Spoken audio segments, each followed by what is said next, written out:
Welcome back to the Ed Morrissey Show podcast. Today is Tuesday, October 18th, 2022. Joining us as always on Tuesdays, the Prince of Twitter, the Regent of RedState.com, Andrew Malcolm at AH Malcolm on Twitters, and of course RedState.com, the VIP section is where you can find him. And I dressed up for you today, Andrew. Yeah, right. You dressed up like Jeff Zuckerberg. Yeah, I dressed up like a billionaire. Yeah, exactly. Exactly. Yeah, like $1 billion. I don't care about no stinking fashion. It reminds me of a Mad Magazine thing I read many years ago, and it was if you're working in the on it's something like if you're working in the in the office, you're 5 years behind the fashion. If you're a manager in the office, you're 2 years behind the fashion. If you're a vice president in the office, you're probably in this year's fashion. And if you're the boss, it showed a guy with a beanie and like a whirly beanie and some oddball thing. He's boss, you set the fashion. Yeah, that's right. Exactly right. There was a thing last year where the office had for a couple of Fridays. It was wear what you wore for Zoom calls. So everybody was in, and guys were in with shorts and a tie, and well, normally I put on a collared shirt. Yeah, right. Something with a collar on when I'm doing these tapings. I honestly got up this morning. I was thinking to myself, I'm actually not on camera today, so I'll just wear a t-shirt today. And I've got a t-shirt on. It's from, I don't think I should mention the name, but it's from a local restaurant. And they have some really great t-shirts. So I just bought this one, I think last week. Are you going to eat it? No, I'm not going to eat it. It's not edible. It's not edible. It is not an edible t-shirt. I did not get this at Spencer's Gifts. I don't know how many people are going to remember that one, but yeah. I remember that. And it was one, was it Whitney's or something that was always selling women's underwear? There was, not that I would be buying any women's underwear. Well, this has gotten derailed. What? Thanks, Ed. It's been great. See you next week, everybody. These are the jokes of the week, I guess. We're loading the jokes of the week. Anyway, with all that out of the way, we've got actually serious stuff to talk about. We usually talk about media bias and stuff like editorial bias, and on Friday I actually had a little bit of fun with the Washington Post, right? Now, I've been reading the Washington Post for many years. I actually subscribe to the Washington Post because I figure if you're going to write about the Beltway, you probably need to get the House newspaper in order to do that. One of the things that you get, and you don't have to subscribe to get this, but one of the things that you can get is the morning digest, right? This is the links that they want to send you to set the editorial tone. So, Andrew, on Friday, the previous 2 days, there were two inflation reports which showed that inflation is still out of control. And then there was the January 6th committee hearing. Now, I'm going to tell you that there was probably around 15 or 16 links in this thing altogether, right? And they break it up into different sections, right? National, business. Yeah.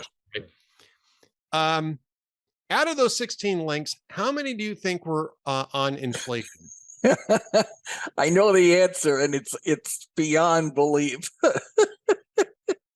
Zero. Although I should say that there was one.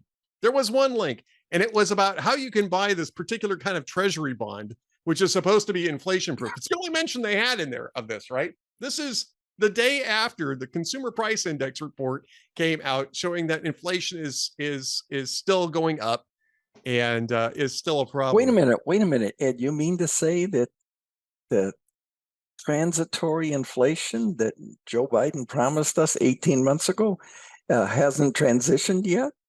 Well, Andrew, that's a good question. And it leads me to my next one. in all of these, in the entire thing, not just the links, but in the entire digest, how many times do you think the name Biden was mentioned? Quite a few. No? No. Oh, Zero. no, Biden. Yeah, right. Okay. Yeah. So then, okay, figuring that there's like 15, 16 links in this thing, right?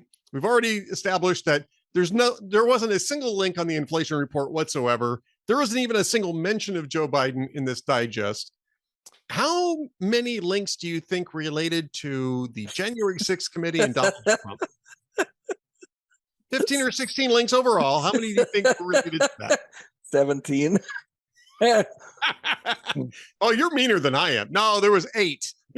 There were 8, including 3, count them 3 opinion pieces that they had to link in this without including a single news item about the inflation reports. And they only had 1 item about the war in Ukraine. I mean, even something that bleeds didn't lead in this thing.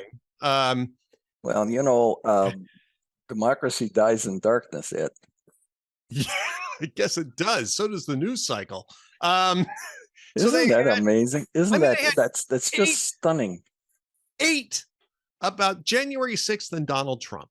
Now, it was, I'm not saying that it wasn't a news event that the January 6th committee held a hearing the day before, but I am saying that it was such a lame, transparent attempt to redirect the midterm debate that, honestly, and it produced nothing new on this that we didn't already know.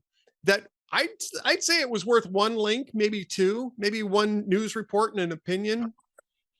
And I would have had no problem with that. Maybe even a couple of links. I would have had no problem. I don't know. No, they're on a mission from God, and that is to help Joe and to ignore anything that's bad about him. It's you used to be able to say, I'd say 20 or 30 years ago, you used to be able to say, well, okay, there's a cultural bias and they can't see beyond themselves. They think the New York Yankees, the New York Times did this when I was on it. When they started their national edition, every day they had a story in the New York Yankees. I said, I said to them, they eventually learned their lesson, but I said to the editors who ran the national edition, there are probably 14 people out in the country who care about the New York Yankees. I mean, if you want to be seen as a New York paper, this is great. But if you want to be seen as a national newspaper, which of course they did, you need to loosen up a little bit. No, the world doesn't care about the New York Giants or Yankees or Jets. Good Lord, except Jazz. Well, Jazz, yeah. That's a given. Jazz. And Matt Vespa about the Giants. Okay, so Matt Vespa about the Giants, Jazz about the Jets, and that's about it. Nobody likes the Yankees. I think outside the Bronx nobody likes the Yankees, but that's a whole other that's a whole other thing. No, you're right about that though. I mean, and this is really self-limiting. I mean, this is really declaring we're a paper for the rabid left and not for anybody. Absolutely. Absolutely. Trump, by the way, I was going to put you on the spot and ask you how many times Trump was mentioned in the digest. How many times the name Trump appeared? And it was 5 times. Biden 0, Trump 5. Yeah, right. Exactly. Well, they're trying for clicks and they're trying to keep their left happy. It's right. It's pathetic. It really is, and it helps explain why their digital subscriptions have stalled.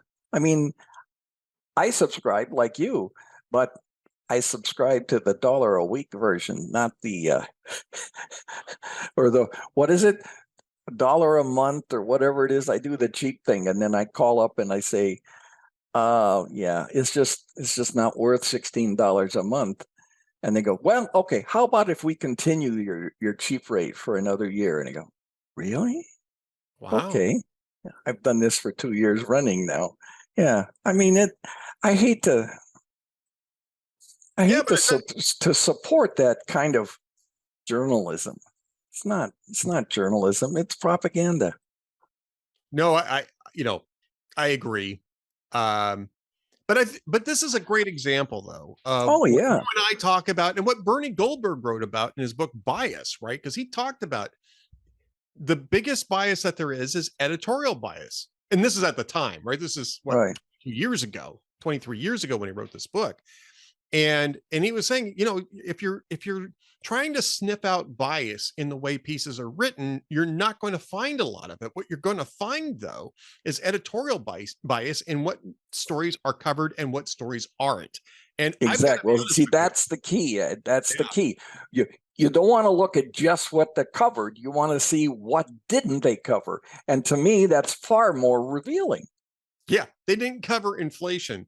The day after the two successive inflation reports came out that week, and there isn't a single link to either one of those in the Morning Digest on Friday morning. And by the way, today wasn't much better. I think there was one mention of Biden, and I think there was maybe one mention of inflation, and it was an indirect issue. I mean, I could go back and look it up, but he'd been away. He goes on break Friday noon until Monday late afternoon.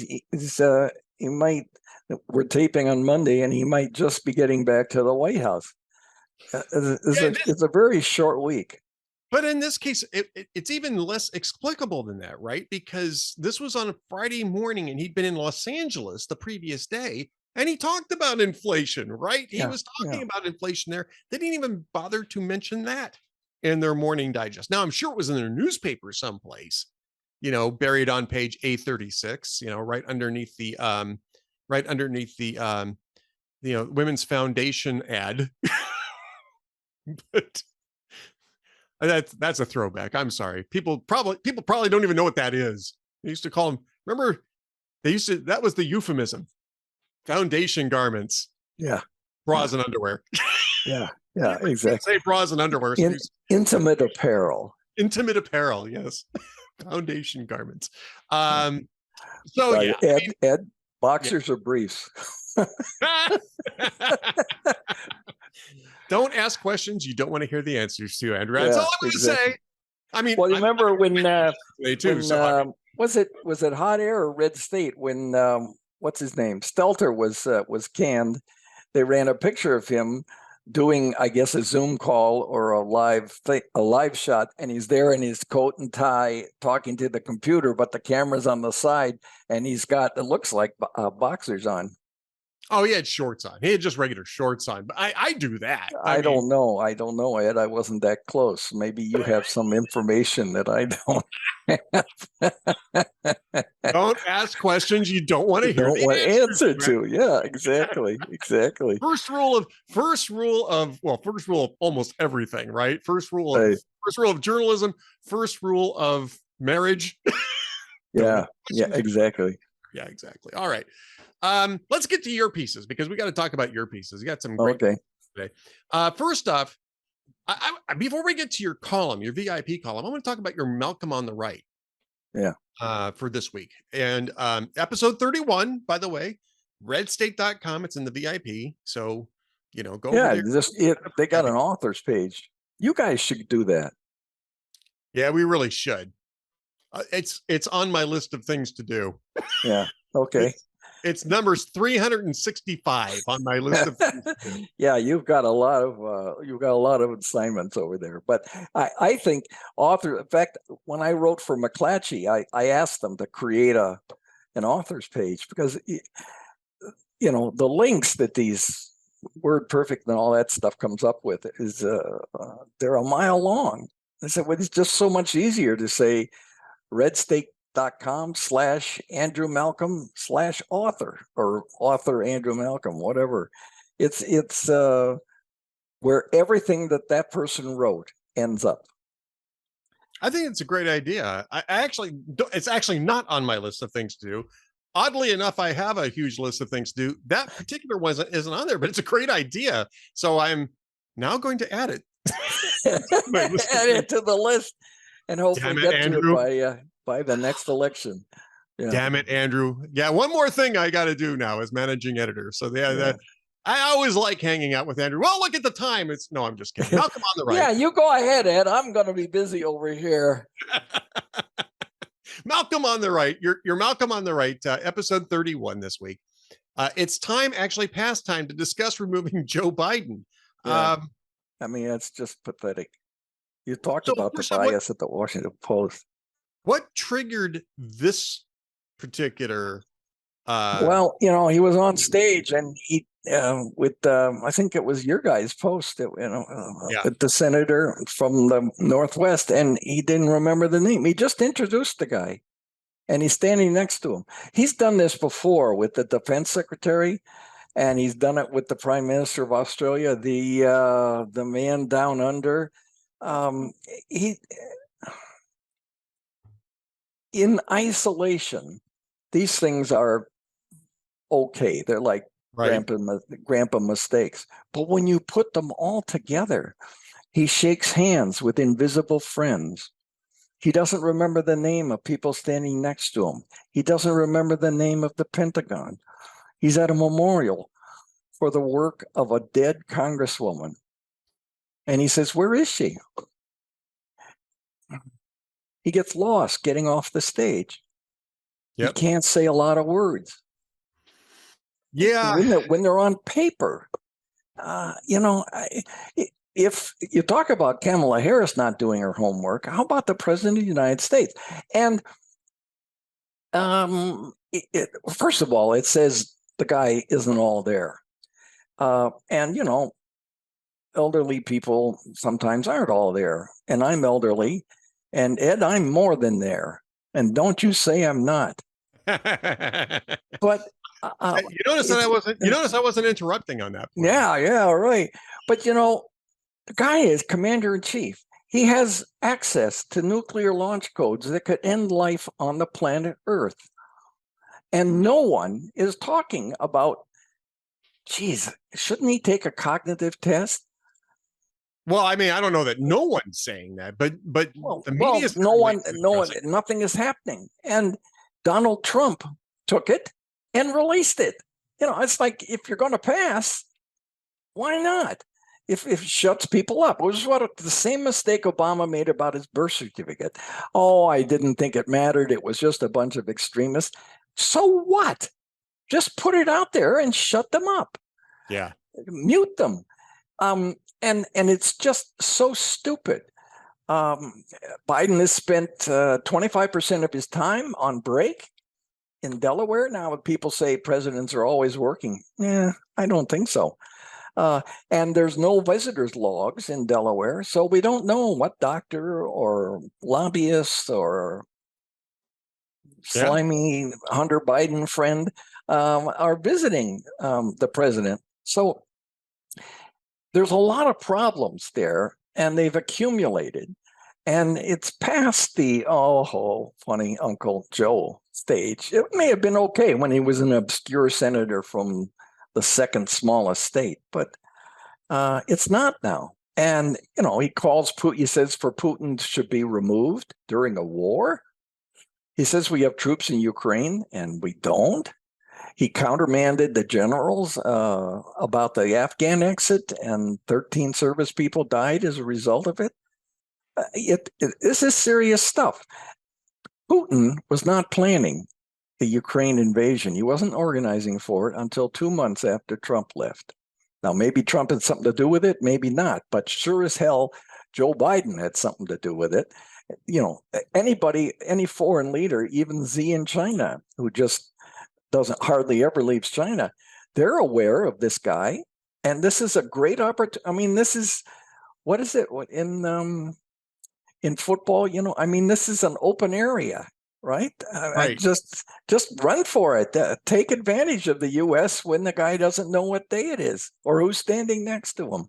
Yeah. Open season. Yeah. I mean, I think that's it's a big concern. I think that the counter to that, though, you can sum up in 2 words, as Joe Biden might say inaccurately.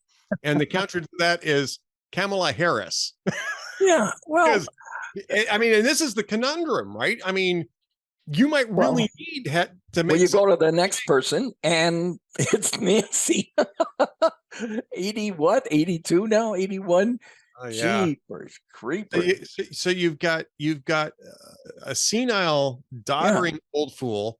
Then you've got a non-senile, doddering young fool, or younger fool, I guess I should say. She's younger than me, but and And then you've got Nancy Pelosi. And then after that is Chuck Grassley, and he's 89. Actually, I think after that is Pat Leahy. Is it? Oh, yeah, right. Yeah. Yeah. I was thinking of the Republicans. Right. You're right. Yeah, Pat Leahy. Oh, whoopee-doo. It's the representatives on the coast keep getting elected, and so they get the seniority. And if Nancy Pelosi isn't the speaker, then McCarthy will be, and he's in California again. Pelosi's two assistants are both in their 80s too, and they crapped on the Ohio guy. What's his name? Fitzgerald or Fitzpatrick? Ryan. Huh? Ryan. Yeah. Irish. They're all the same, man. Yeah. Hey, wait a minute. He was younger and saying we needed younger blood. Well, they do. Yeah. Yeah. They do. Well, yes. So in that sense, I was reading an article at The Hill, and I've got a post that will go up late on Monday night. I've already written it, but it's going to go up late on Monday night, about Democrats already starting to work through some contingency plans regarding Biden in 2024, right? And this is ahead of the midterms. And the age factor is one of the big things in this. And even with that, guess who they spend 4 paragraphs talking about as an alternative to Joe Biden in 2024? Oh, no. Any guesses? No. Bernie Sanders, who's 2 years older. God. He's 2 years older. He's got 3 houses. He doesn't need another house. There you go. Nicely done. You get a house for each presidential campaign. Yeah. Yeah, I mean, the problem with Democrats isn't just the age factor. It's the fact that they are basically talking themselves into being a rump party by shedding all of their centrist credibility. Yeah, and absolutely. part of that. Joe Biden barely won the election by running as a centrist, and as soon as he took office, he took a hard left turn and hasn't looked back. Exactly. And Democrats are about to get their ass kicked in this midterm cycle, largely because of that. And their contingency plan for this, and this is also explicitly in the report from The Hill, is that they're looking for ways to push people farther to the left. Presidential contenders farther to the left. They're looking at J.B. Pritzker in Illinois and saying, well, we succeeded in pushing him farther to the left when he ran for governor in Illinois. Well, yeah, it's a deep blue state. It's not difficult to do that in Illinois. But, they tried doing that in Virginia last year. Look how well that worked out. Republicans. You're absolutely right. I don't understand. I mean, if they're really politicians, they should have an antenna out. Now, here's the thing that shocked me about 2016. There were, 5 Democrat candidates, 4, whatever, Martin McMalley or whatever, and there were 17 Republicans, right? Yep. The only one out of that giant field of almost 24 people, the only one who tapped into the frustration and anger in the heartland was the billionaire who lives in a penthouse on Fifth Avenue. Yep. Yeah. I mean, and he was a rookie politician. He's not supposed to know how it's played, but he was sharp and he figured it out and he ran with it. And those people have stuck with him. Yep. I mean, that's the most stubborn following I've ever seen politically. And it's fascinating. But it just shows how out of touch Washington is. They've become, the people in Washington who are elected have become representatives to the United States, not representatives of their district to Washington. Yep. All right. Yep. So your next column, we should make sure that we touch on this too, at least quickly before we get to the jokes of the week. And the jokes of the week being... Yeah, we want to leave time for people to go click. Joe Biden and Washington Post, I think, are the jokes of the week. Anyway, It's October, and you need to know what that means. Obviously, what that means is lots more pumpkin spice. Practically everywhere you go. Pumpkin spice. Pumpkin spice, and I think the local Walmart's already has got its Christmas trees up. They have. I went to Walmart yesterday, and the entire Christmas area is already fully stocked. Yeah. Oh, yeah. Yeah. I don't. Okay. I guess they got. I thought they had too much stuff from the summer. Anyway, yeah. Well, October is meant for surprises, and there have been surprises in political campaigns before, and not all surprises are in October, but the ones in October have been the most interesting. What you are as an opposition, you leak something to an eager reporter who wants an exclusive, and you're anonymous, so you leak something bad to them, and they run it, and it damages your opponent before the November election, and there's not much time to recover. You may recall, Ed, that Donald Trump's campaign was completely destroyed in 2016 by the Hollywood access tape. Oh, yes. That was the Washington Post, October 7th. And someone had saved that. Well, it's how politics are played now, but there's not much substance to it. It's cosmetic, and I wanted people to know what to look for in these last, I guess, 3 weeks of the election, and how October surprises work. Did you know, Ed, when I was doing the research for this, Americans did not always vote for president on the same day. 1788, Washington was elected basically by acclamation. There wasn't even a vote. 1792, Congress set up rules, and the states could vote whenever they wanted. States' rights, remember, could vote whenever they wanted in a 35-day window ending with the first Wednesday in December. So they were voting all over the place. It was only 1845 when they finally set a set date for all of Americans to vote in November. And it was an obtuse, the first Tuesday after the first Monday, right. Typical congressional phrasing. But there's a reason behind it. And this is the kind of stuff I love to put in these columns. And that is, of course, Sunday is out because church.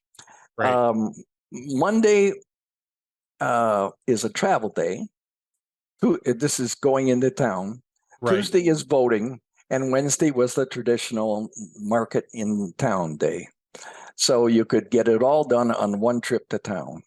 November was picked because the harvest was over in most places, and the weather wasn't yet bad enough to prohibit the travel. My dad grew up on the Canadian frontier in the early 1900s.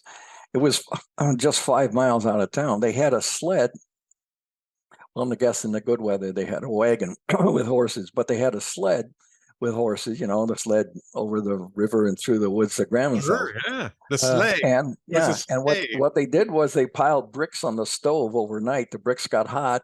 They had tongs. They put them in the sled on the floor, and they could keep their feet warm with a blanket over them for the 5 miles into town. Remember, the pioneers, when they went out west, the Oregon Trail, a long day was 15 miles. And that was actually the distance between Pony Express posts, which I think is one of the best stories in American history, Pony Express. But anyway, so I wanted to write about October surprises, political surprises. And one of my favorite stories has to do with Election Day. It all changed 1845 with, 44, it was the invention of the telegraph. 45, it became widespread. And then 20 years later, the railroad. But that was drawing the nation together. Before that, everybody was all over the place, and you could move 20 miles away and never see your family again. So the telegraph, on Election Day 1860, Abraham Lincoln, because campaigning was considered gauche in those days. Right. So he worked a full day in his law office in Springfield, Illinois, and he went and he bought a dinner at a boarding house. Then he was headed for the telegraph office, and on the way, I got this from his diary, he bought a new pair of socks for himself, going to the telegraph office to find out if he was going to be president of the United States. I mean, I love Lincoln, but I just love those kinds of little details that bring an old-fashioned life to life. Well, there you go. You can get more of that type of thing in Andrew's column at RedState.com. That's it's October, and you need to know what that means. It's more than pumpkin spice. More than pumpkin spice and lots of candy. Yeah, right. Exactly. All right, Andrew. So we've come to that point in time in our week where we need the jokes of the week. Yeah, I got a few. These are all old, but I have a few. Conan O'Brien, he said, there's a new article out that says President Obama's most used phrase is, "Let me be clear." I remember that. Yeah, me too. Joe Biden's is, "Hey, where are you going?" No, I'm sorry. "Hey, where are you all going?" Yeah, everybody's leaving him because he's talking too much. Finally, well, not finally yet. Conan also said, at last night's Latin Music Fest, Barack Obama wiggled his hips on the dance floor. Today, a committee in Sweden awarded him a Latin Grammy. I like that one. And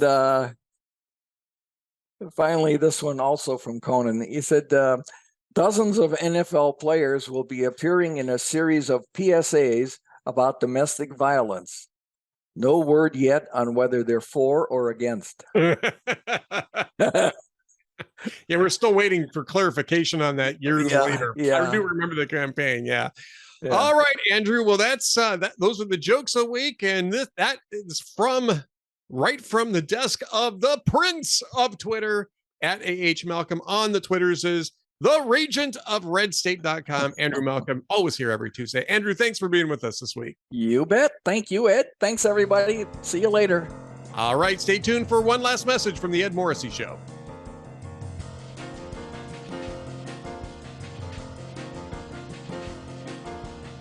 Thank you for watching or listening to the Ed Morrissey Show podcast. You can subscribe to us on YouTube, Spotify, Apple Podcasts, and through the Town Hall Media Player, or you can just come to hotair.com and watch my podcast for free. However, I'd also love to have you join us as members of our VIP and VIP Gold programs. That allows us to defeat the stranglehold that big tech has on information and get you the best information that we possibly can. Plus, we have a lot of new value-added content coming to us from Town Hall Media stars and my good friend Adam Baldwin. He and I are doing the video series, The Amiable Skeptics. It's 1 hour of discussion a week, strictly for our VIP and VIP Gold members. Plus, we have our VIP Gold chat with Kem Edwards every Wednesday afternoon at 1:30 p.m. We'd love to have you as members. Be sure to join up. Thanks again for watching the Ed Morrissey Show podcast.